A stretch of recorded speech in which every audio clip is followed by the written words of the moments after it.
Hey, listen, I got, hey, look, I got a, we about to be live having a conversation on everything. Talking about we everywhere. I'm talking about we everywhere. We're gonna have to be careful about what gets said, how it gets said. Right. Um, uh, so,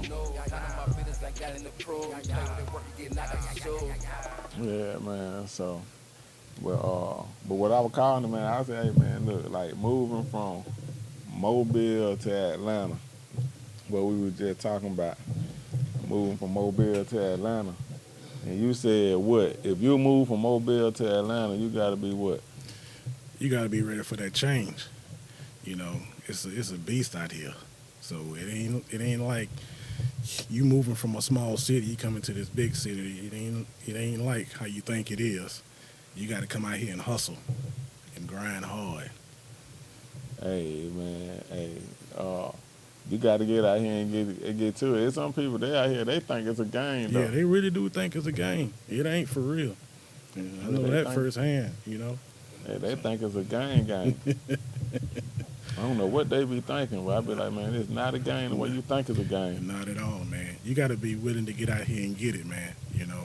Uh, the economy itself out here is way larger and than it is when you coming from a small city. So you taking a big change coming from a small city going to a big city. So don't just think, what I'm saying, you coming out here and you just finna do well. You gotta come out here and make sure you stable enough to handle what's going out here in these streets. So it is what it is. Mm. So you a big, so I like college football. You like college football. And so, what do we feel about? Uh, what do we feel about Dion and what he did for HBCUs? And I know, man, you done had a candid conversation before, and you don't really feel like he did that much I don't, for HBCU. I really don't. I think he did a lot for JSU for real. Now he did bring the HBCU.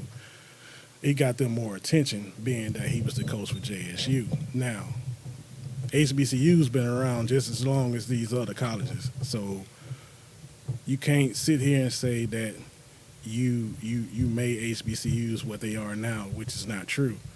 So HBCU's been doing their thing from the beginning. You know, they're just not getting recognized. That's what I hate about it. And they think Deion Sanders is the one that's got them on the map when they've been on the map. It just took them so long for people to realize HBCUs is what it is. Right. Yeah. Now Dion, now if it wasn't for Dion, it wouldn't be a lot. You know what I'm saying? Like it's a lot of people that know that rock with HBCU now that didn't rock with HBCU before. Right. You know, you got the celebrities buying and wearing HBCU apparel, even though they have not attended HBCU themselves. Hmm. HBCUs have become a global topic. Yeah. You know what I mean? At this point in time, with coming off, I wanted to say Rodney King, but that's too far back. Uh, George Floyd, all these cases, then you come and HBCUs be a global topic at Right. this point. So now, no, he didn't do it by himself, but he definitely led the charge. Yeah. Yeah. But my thing is like now it's being that he was in that limelight, you had more celebrities come out. Like it was a big thing. I mean, I understand it's Deion Sanders, one of the greatest wide receivers there is, and Wide receiver, not wide receiver, but you know what I mean. cornerback. Yeah, cornerback. Yeah, and when he got to JSU, he turned it around. I give him some credit. I give him some credit, but the fact that he's taking all the credit of he made HBCUs what it is now, which is not true. These classes has been around for years, with big numbers.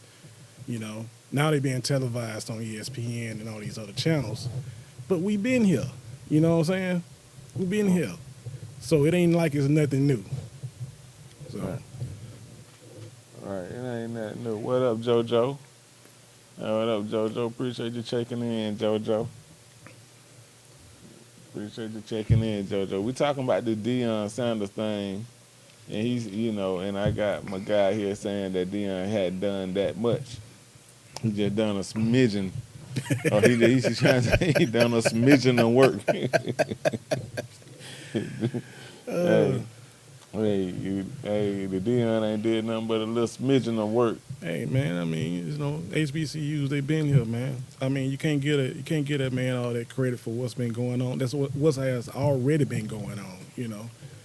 So you feel like they was right when they said you ain't swag when they told. I mean, he ain't swag though, for real. If technically he's not swag, but I think technically he is swag because he coached at a swag school for 3 years. He was a swag coach. So yeah, I mean, but that doesn't make him swag though. You know what I'm saying? You got these coaches now that they came. I wouldn't say majority, but most of them came from HBCU backgrounds. So him coming in, and I can understand what the coach from Alabama State was saying, but a lot of people took it the wrong way when he said he ain't swag, which Deion Sanders really is not swag for real. that's like going to jail and saying I'm not an inmate. But you've been in there for a few years. Right, you was in there the 3 years. You gone there 3 years. Oh man. So the Deion was locked down in Jackson State for 3 years. And he not a prisoner. And he not an inmate. He not sweat. He been locked down for 3 years. They ain't got no water. They breaking in the car. Like even the gangs in LA, you got to get jumped on. You got to get beat in. He got robbed in Mississippi. He got robbed in. Like they just kept breaking in the car, they stealing the stuff out the locker room. But see, I honestly think when he got the contract to coach at JSU, I honestly think he thought it was a piece of cake, not knowing that most of all these HBCUs are not financially supported athletically in these programs. So it's hard for them to get money, to these programs, and you got to work with what you got. So coming from like a big university and then trying to coach at a HBCU, I mean, it's kind of it's a big difference. So, but I honestly think JSU, they have a big fan base. They have a big alumni base too, and they supportive. But they've not financially supported to the point to where they can take care of their players, the athletic department, you know what I'm saying, and whatever they got going on with the stadium, the locker rooms, and all this type of stuff. From what I heard, the man donated half his salary to fix half that. So, which is sad. Now that's what they say he donated half his salary. Yeah, and a lot say he didn't do that. So I don't know what the fact is on that. Yeah, they say They say he didn't do it. Yeah, They say he didn't do it. But I just be want to know. Okay, well they say they give him credit for what he didn't do. I want to give him credit for what he did do. Oh, I give him credit for what he did do, but I just don't think they should give this man all the credit. They put it to where like he's the face of HBCUs, and he's not. So he was the face of JSU. That's what he was, but I don't know, man.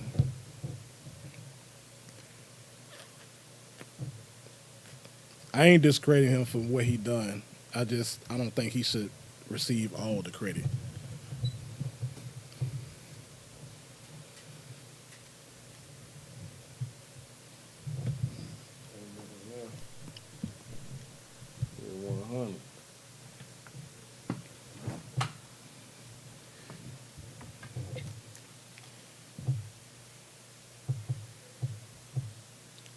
Yeah. There we go. That man there is 100, boy. They can't. Now you can't out rock Deion. So that man out there in Colorado. So he got the defensive coordinator from Alabama going or something, ain't it? I haven't heard who he got from Alabama, but I know he got somebody from LSU.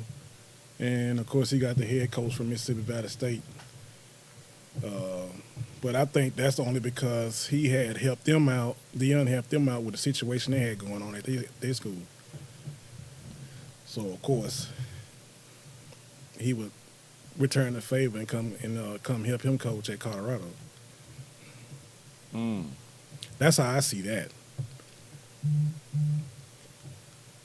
All right. Well, that's how you. Well, that's about how you need to see it. Yeah. That's about how you need to see it. You know what I'm saying? So, now I know we were talking about Mobile to Atlanta. I want to flip back. 'Cause I done seen some people. dog, I done seen some people fall straight off. They get here and fall off. Mm-hmm. It's more than what they thought. It's more than what they bargained for. It's more than what they bargained for. They don't even know what's going on. No. They fell straight off. Then there's a lot of people that where we from, they they move up, then they move back home. I done seen a few people do that. Me, I always told myself, if I'm gonna move out, I'm not going back home. I'm gonna make it work either way it goes. If I got to work 4 jobs and just to stay afloat and keep myself going, then that's what I do. But I'm not finna. The way I see it is, if you move here thinking everything's all peaches and cream, and then you have to end up moving back to where you came from, I see that as a failure. So I don't want to see myself as a failure. So I done move here. Guess what? I'm gonna make it work. I'm not moving back. There's no turning back for me. And that's with anything, man. Jobs and all that type of stuff. I'm not going. If I done left one job and got a better one, I'm not going back. If I get fired or something like that, guess what? I just go find a better one. Yeah, well, a whole lot of people gotta have that mentality. Yeah, a lot of them don't, man, because once they see themselves falling, then they start panicking. And then guess what? The first thing come to their mind, they gonna move out. So I can't do that. I work too hard to where I'm at right now. So, and it's been a struggle to get where I'm at right now.